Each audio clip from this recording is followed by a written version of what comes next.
जय हिंद। इस सेशन में हम लोग 2024 की मैट्रिक परीक्षा में आने वाले गणित के महत्वपूर्ण प्रश्नों का अध्ययन करने वाले हैं। बहुत ही इंपोर्टेंट क्वेश्चन है, इसको बहुत अच्छे से देखिए। ठीक है, पहला सवाल देखिए यहाँ पे sine 54 degree minus cos 36 degree का मान क्या होगा। तो इस सवाल को समझने से पहले ठीक है हम लोग कुछ फार्मूला के बारे में जानकारी हासिल कर लेते हैं। ठीक है, जैसे कि एक फार्मूला होता है ट्रिग्नोमेट्री में,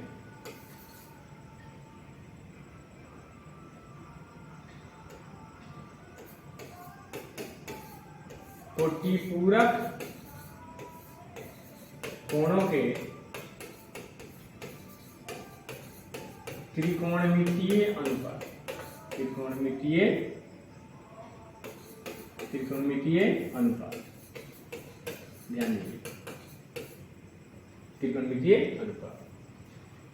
फॉर्मूला होता है साइन 90 डिग्री माइनस ए, इसका वैल्यू देता है कॉस ए। दूसरा कॉस 90 डिग्री माइनस ए, यह हो जाता है साइन ए।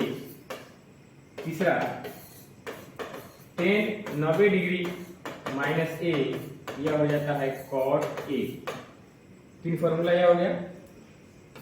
चौथा फॉर्मूला हो जाता है कॉसेक 90 डिग्री माइनस ए, इसका वैल्यू होता है सेक ए। सेक 90 डिग्री माइनस ए, यह हो जाता है कॉसेक ए। और छठा फॉर्मूला हो जाता है कॉट 90 डिग्री माइनस ए बराबर 10। ठीक है, यह कोटिपूरक कोण के त्रिकोणमितीय अनुपात है।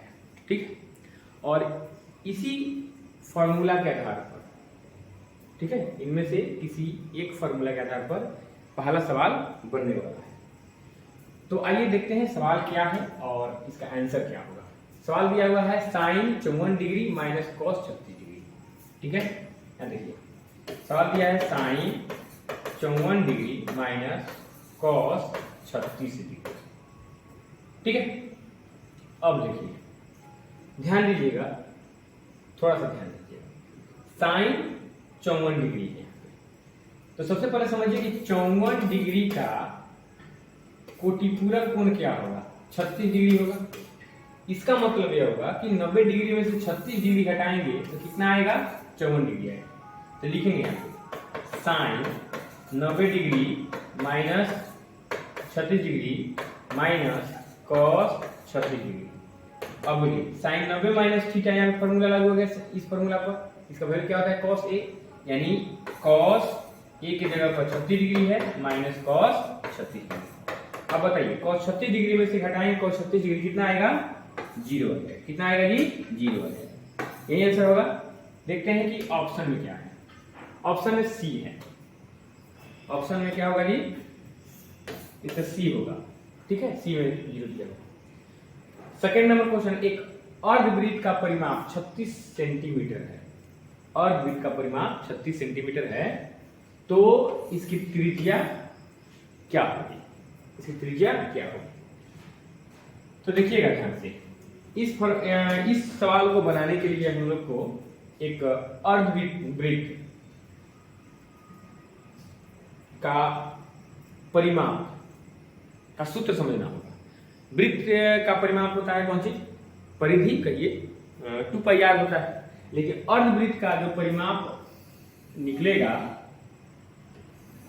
देखिए यह कौन सी है, इसको बोला जाता है व्यास, इसको डी करते हैं। और यह हो गया घेरा, गोलीय घेरा, आधा। तो यह हो गया तुम्हारा कौन सी, यह हो गया तुम्हारा यह आधा अर्ध परिमाप, अर्धवृत्त है, सॉरी अर्धवृत्त है।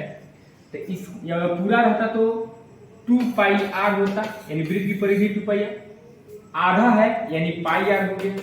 अब इसको और इसको जोड़ देंगे तो क्या होगा, πr प्लस डी हो जाएगा, πr प्लस डी। ठीक है, πr प्लस डी, डी बराबर 2r होता है, तो हम लिख देंगे πr प्लस 2r, यह भी हो सकता है। ठीक है, क्योंकि डी का वैल्यू 2 रख सकते हैं। तो अर्धवृत्त, ध्यान समझिए, अर्धवृत्त का परिमाप कितना होता है? अर्धवृत्त का परिमाप होता है pi r plus 2r, pi r plus 2r। अर्धवृत्त का परिमाप पाई आर प्लस 2r दिया हुआ है, तो पाई आर प्लस 2r का वैल्यू कितना है? 36। अब देखिए यहाँ पर क्या करेंगे, r का कॉमन निकाल सकते हैं, चाहे जो भी हो कर सकते हैं। ठीक है, यहाँ पे परिमाप दिया हुआ है 36 सेंटीमीटर। ठीक है, परिमाप क्या दिया हुआ है? 36 सेंटीमीटर दिया हुआ है। अब देखिएगा ध्यानपूर्वक, तो r का कॉमन निकालेंगे तो पाई प्लस 2 बराबर 36 सेंटीमीटर। अब पाई का वैल्यू कितना होता है? 22/7, 22/7 प्लस 2 बराबर 36, बटा का जोड़ करेंगे तो r गुना यह हो जाएगा 7, अब 22 प्लस 7 गुनी 14 कितना होता है? 36 बराबर 36 हो जाएगा। अब क्या होगा, तो r बराबर 36 गुना 7 बटा कितना हो जाएगा? 36, 36 कटो, r बराबर 7। ठीक है, कितना आया? ऑप्शन बी, ऑप्शन बी इसका राइट आंसर। अब देखिए समांतर श्रेणी एपी का क्वेश्चन है, 54, 51, 48, 45 का 10वां पद लिखा है। 10वां पद देखिए, एपी देख लीजिए, 54, 51, 48, 45। पहला पद 54 हो गया, 51 में से 54 घटाएंगे तो डी हो जाएगा, एन का मान यहाँ पे 10 हो जाएगा। 10वां पद निकालना है तो एन का मान 10 हो जाएगा, और इसके आधार पर सवाल को सॉल्व कर लेंगे। ठीक है, देखिए एपी का फॉर्मूला क्या होता है, तो एपी में डी का फॉर्मूला, अगर डी का मान निकालना हो तो a2 माइनस a1 का प्रयोग कर लीजिए। उसके बाद एनवा पद निकालना हो तो a plus n minus 1 into d का यूज कर लीजिए। अगर एन पदों का योग निकालना हो तो n/2 into 2a plus n minus 1 into d कर लीजिए। ठीक है, एपी में कुल मिलाकर के यही 3 फॉर्मूला है, या एसएन का एक और फॉर्मूला होता है n/2 into a plus L, या एसएन का एक और फॉर्मूला होता है n/2 इंटू a प्लस कितना होता है? बोलिए n, an होता है। क्या होता है? an, nवा पद, अंतिम पद nवा। अब हम लोग को निकालना क्या है? 54, 51, 48, 45 डॉट डॉट कितना? 10वां पद। कितना पद? 10वां पद निकालना है। ठीक है, तो ए का मान तो 54 हो गया, और डी का मान निकालना है तो 51 माइनस कितना? 54 घटा देंगे तो -3 हो जाएगा। 10वां पद निकालना है तो a प्लस 9d, यह फॉर्मूला होता है। कोई पद निकालना हो तो a प्लस जितना पद निकालना है उसमें से एक कम करके d से गुना कर देना होगा। तो पहला पद है 54 प्लस 9 गुना -3, तो 54 प्लस माइनस माइनस 27, 54 में 27 करके कितना हो जाएगा? 27 आंसर आएगा। तो 10वां पद कितना होगा जी इसका? 27 हो जाएगा। देखिए 27 है कि नहीं है? A option. ठीक है, अब देखिए, अब यही मैं बता दे रहा हूं, ये जो 4 नंबर क्वेश्चन जो है निशान ज्यामिति का है। निशान ज्यामिति में एक तल होता है, क्षैतिज रेखा उदग्र रेखा को यदि एक दूसरे के लंबवत खींच दी जाए तो उससे एक काटीय तल का निर्माण होता है, और यह कटान बिंदु है, यह एक्स अक्ष है, और यह कौन चीज है? वाई अक्ष। ठीक है, अब देखिए यह 4 खंडों में बटा हुआ है। इसको बोलते हैं प्रथम चतुर्थांश, इसको बोलते हैं द्वितीय चतुर्थांश, इसको तृतीय बोलते हैं, इसका चतुर्थ बोलते हैं। इसका चिन्ह हो जाएगा प्लस प्लस, इसका चिन्ह हो जाएगा माइनस प्लस, इसका चिन्ह हो जाएगा माइनस माइनस, और इसका चिन्ह हो जाएगा, बोलिएगा, प्लस माइनस। तो 4 नंबर सवाल क्या कह रहा है? बिंदु 2√3 माइनस √2, यानी इसका चिन्ह है प्लस और इसका चिन्ह है माइनस, तो प्लस माइनस कहाँ होगा? तो प्लस माइनस चौथा में होगा, तो इसका राइट आंसर हो जाएगा चतुष्पाद, यानी ऑप्शन डी हो जाएगा। बोलिए, कोई दिक्कत समझ में आ रहा है बढ़िया से? चलिए अगला सवाल देखिए, 5 नंबर सवाल क्या कर रहा है? किसी पूर्णांक m के लिए सम संख्या का रूप है। तो सम संख्या का रूप सीधा हो जाता है। ठीक है, सम संख्या का रूप क्या हो जाता है? बोलिए 2m हो जाएगा, ऑप्शन सी हो जाएगा। ठीक है, सम संख्या 2 होता है। अब देखिए 6 नंबर सवाल, फिर वही निशान ज्यामिति का ही सवाल है। 4 3 किस पाद में है? तो दोनों प्लस प्लस में है, तो प्लस प्लस प्रथम पाद में होता है।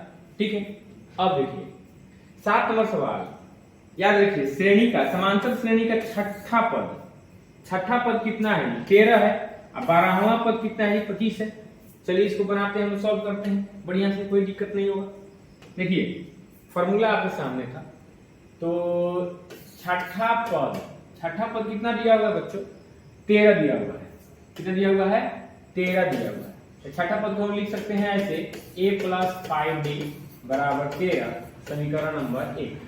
और फिर लिखेंगे यहाँ पे 12वां पद कितना है? 25 है। 12वां पद 25 है, यानी a 12 = 25, यानी a + 11d = 25, समीकरण नंबर 2। समीकरण 2 में से एक घटा देंगे, समीकरण 1 - समीकरण 2। याद रखिए यह सवाल जो है, इस तरह का सवाल लघुत्तरीय प्रश्न में भी आ सकता है।